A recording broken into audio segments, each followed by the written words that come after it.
So most of the announcements today have wrapped up and pen has officially been put to paper. The 2025 class for Miami does have some bright spots, but many Canes fans feel a bit disappointed. We're going to take a look at who has officially joined the family so far, and we're going to talk about it.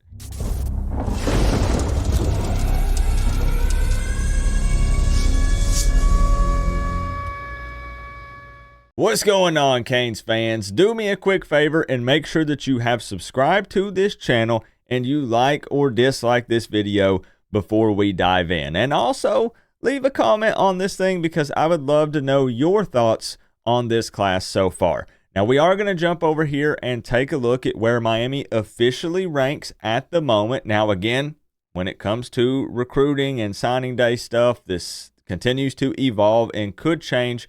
But right now, at the time of filming this video, Miami is sitting at number 14, and that is 0 5 stars, 15 4 stars, and 6 3 stars. That does put Miami behind Florida, who obviously is making big-time moves right now. They took the buyout money that they were going to apply to Billy Napier. They've dumped it into recruiting, and that does put them at number 10. I really can't hate or anything. Just speaking facts here for a moment. They've made huge jumps here in recruiting. Now, the disappointment here with Miami is so far this class doesn't feel quite as flashy. There haven't been as many big surprises or flips. With Mario Cristobal, you're used to stealing players from other teams, last minute.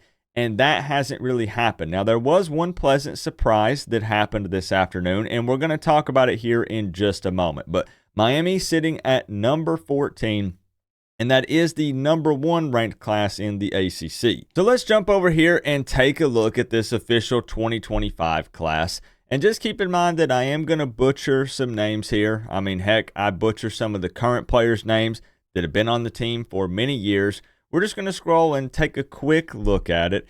You've got edge rusher Hayden Lowe out of California, the 4-star. Alofi Tooley from Bishop Gorman. You've got Gerard Pringle. This was nice to see, the running back out of the state of Florida, 4-star. I realized there were some late pushes and things with some teams trying to get him. Sticks with Miami, so love that. Brock Schott, the tight end. You've got Joshua Moore, receiver. Scroggins, edge rusher. Bryce Fitzgerald at safety. Nice to see a safety there in the class. Amari Wallace. You do have Antoine, cornerback. Chris Ewald. Luca Gilbert at tight end. This is a 6'7" guy. Love to see that kind of size. And now here to the surprise. This was the surprise for Miami today. Kellen Wiley, the 6'4" linebacker who many believed would stick with Texas, would commit to Texas, ends up committing to Miami, and I like this guy a lot. Miami could not secure Gavin Nix, the 4-star who ended up flipping to Oregon, and Kellen Wiley is 6'4". He's about 3 or 4 inches taller than Nix. Huge get. Huge get for Miami, so that was the big surprise one for today. So again, we talk about how we're looking for Miami to steal some recruits, to flip some guys late. We're used to seeing that. Didn't really see it much with this class, but that was the pleasant surprise that I don't think a whole lot of people saw coming today. Also, Luke Nickel, quarterback, stuck with the Canes. Nobody's really shocked there with that.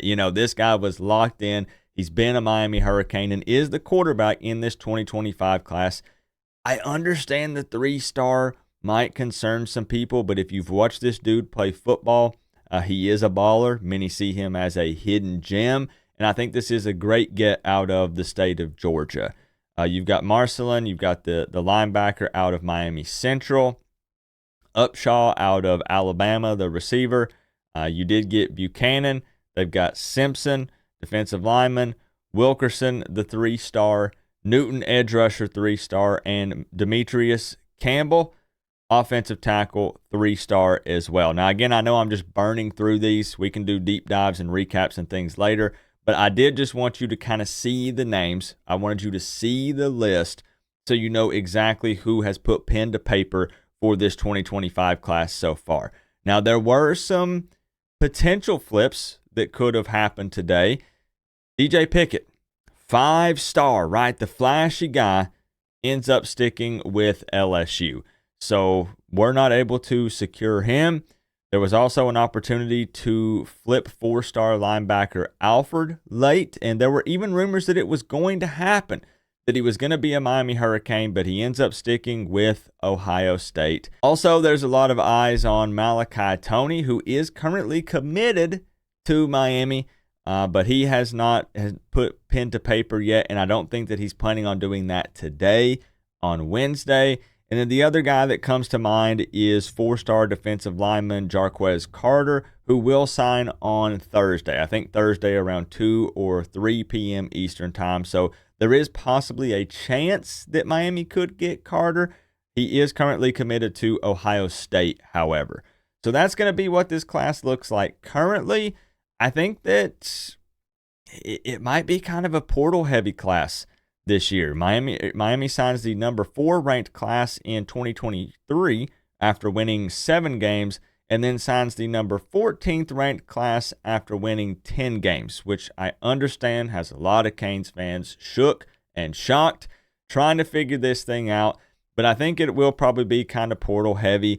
This isn't the flashiest class, but this is Mario Cristobal's worst ranked class so far, purely talking about the number that is attached to it. I think that there are some bright spots here.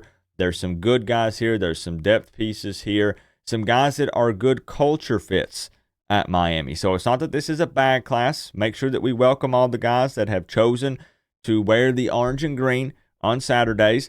So it's not that there's no love for these guys. It's just Miami fans are used to getting the flips. Mario Cristobal is the recruiting expert. That's the one thing that he brings to the table that's a guarantee. And for this to be the worst ranked class so far, it is kind of a tough pill to swallow. Now, there was kind of a funny thing that happened today. And yes, I'm going to say funny. 3-star DB Tim Merritt was upset with Miami. Let's just call it what it is. He tried to leverage this Miami versus Tennessee battle to get more money. So this ended up happening today. Check this out. I don't know if I can crank it up loud enough so you can hear it, but let's see if you can in case you missed it. Before I even had anything, for the next 3 years, I'll be attending.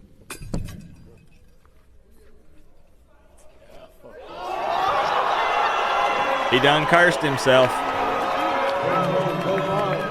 This man, look, no ill will. I really don't care. I really don't care. He picks up the Miami hat. What he does, he picks it up, and he actually says, F this. So he was very upset with Miami. Miami kind of lost interest, said, forget this. You're just trying to get more money. He ends up picking Tennessee. You know what happens when you toss that Miami hat. It just is what it is. It's facts, you know. Now, the good news is that the transfer portal does officially open up on December 9th for 20 days. And then, of course, there will be the spring window later on in April when it opens up again. So Miami is going to be looking for some immediate impact guys.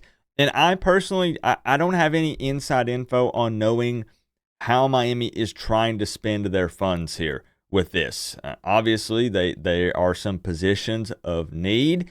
And Miami does have the money. This is not a money thing. Now, they might say, hey, we don't want to spend quite as much money on the unproven high school guy, the 4 or the 5-star guy, if they start playing money games. Miami has done that in the past, and not saying that they'll never do that. But maybe the approach is to go look for some proven portal guys and spend the big bucks on them, kind of like what you saw with Cam Ward, for example, bring in the experienced quarterback. No excuses, however. This is the number 14th ranked class. You have, teams like Florida ahead of Miami. You continue to see a bunch of SEC teams, Tennessee, LSU, Texas A&M. I mean, Auburn is at number 6. Alabama, of course, at number 3. Texas at number 1. 2, Georgia. So it kind of sucks to see that. I definitely understand. But transfer portal window coming up. We'll see what happens. I'll keep you up to date with some of the other guys, like with Toney and with Carter. We'll see what happens. But overall, I'm just being real. Like, this is kind of it. This is kind of it. And last year was multiple videos. I was doing a video every hour talking about flip alert for this guy. Miami steals another recruit here. And that is just not going to be the case for the 2025 class. It's just not. So be honest, be open, be real, judgment-free zone. Let your thoughts be known down in the comment section below. Obviously, I would say one of the big favorites is Luke Nickel, just because that dude is all cane, and the quarterback position is always exciting. Miami has also had someone announce that they are officially going to enter the portal, but we'll probably do a separate video and talk about some things with that. Remember though, guys, we're all one big happy college football family, but at the end of the day, I gotta say, it's always better when you get to rep the U. Coach Coop, peace out. I'll see y'all in the next one.